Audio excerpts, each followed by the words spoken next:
Hello YouTube! We've seen that the claims many Muslims make regarding the Quran are somewhat far-fetched. They are so stupendous that they simply scream out to be verified. Today I will look at a very simple word, the word and. In Arabic, this is what it looks like. It is a conjunction which usually indicates a connection or addition of elements. It is considered to be bad writing style to begin a sentence with the word and. Let us see how the Quran handles this issue. If we look at different verses, we see that and actually appears quite often at the beginning of a sentence. Here there's the and 3 and 4, and then the next one again at the beginning of the sentence, and if we jump to the next one we can see that again it starts with and. The one below it also does. Not very good style. So let's see how the English version handles it. And we see and all the time at the beginning of a sentence. Many of those. And this is supposed to be good writing style? Oh, hang on, what do we have here? Just now it said and here we see or. Let me verify this. Let me go back to another version and here's the and going down here again, and 3 and 4. It says and. I don't quite understand what this new in red means, but I'm sure it has a meaning. Let me go to yet another version. Here's the and at the beginning, then we have the and 3 and 4. Again in the sentence it says and the va. And yet if we look at the translation it says or 3 or 4. And then again in the translation it says or 3 or 4. Let's take a look at the tafsir and see if they can help us. Here it says 2 or 3 or 4.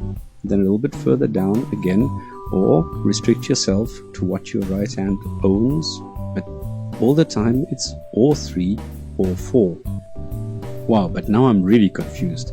Let me go and check in the word for word version, which also gives you an explanation of the grammar.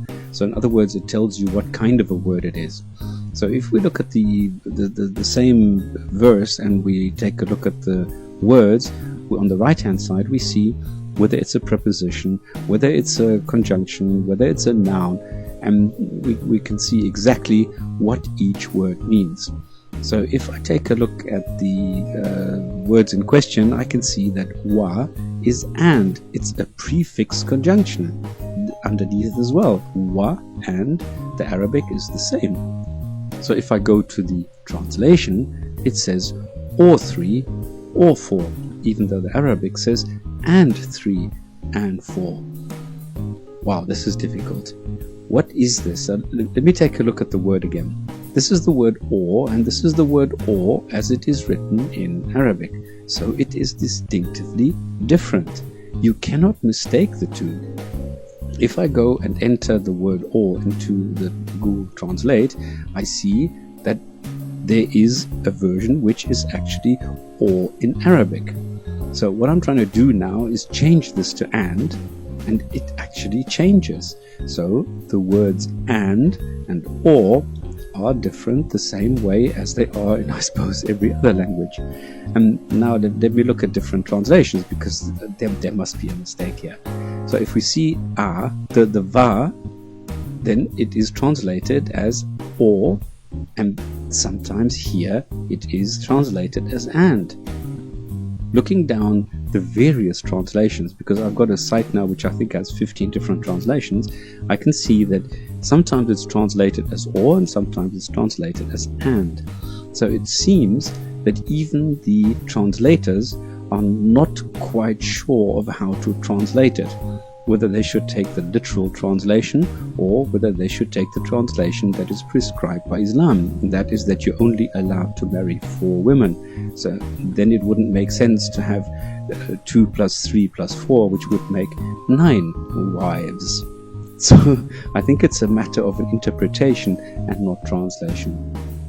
Here we see that it is in fact taken as and this seems to be the honest translation and not the interpretation. So I'm starting to understand Muslims are adjusting reality to what their book should say, even if it does not. What I observed when researching the scientific miracles is emerging even clearer here. What is not allowed to be, will not be, to the extent that entire translations are modified to match the desired result.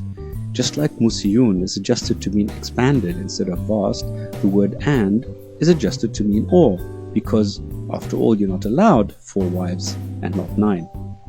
Now the statement made by a Quran teacher in the Islamic Forum last month made some sense, because he casually said, "We see the word as meaning or, here." So even if the Quran makes a factual mistake here, Muslims will never accept it, as it is not allowed to be. So if we read the ayah, "If ye fear that you shall not be able to deal justly with the orphans, marry women of your choice, 2 or 3 or 4. But if ye fear that you shall not be able to deal justly with them, then only 1, or a captive that your right hand possesses. That will be more suitable to prevent you from doing injustice." There are some things I need to point out here. What do orphans have to do with the women? Orphans are children without both parents, so you can't say a man marries the mother of orphaned children. Muslims are automatically assumed to know about who the women the right hand possessors are. Slaves, female slaves. How can a Muslim marry up to 4 women if he is able to handle them justly, when just a few ayat later the Quran clearly states that ye are never able to be fair and just as between women, even if it is your ardent desire?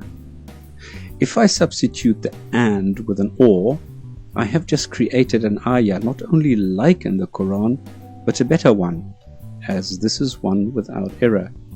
So that puts pay to all the claims that you cannot create a surah or verse like in the Quran. Is this really a book written by a god, or is this a clear indication that the Quran was written by humans? Thank you for your time.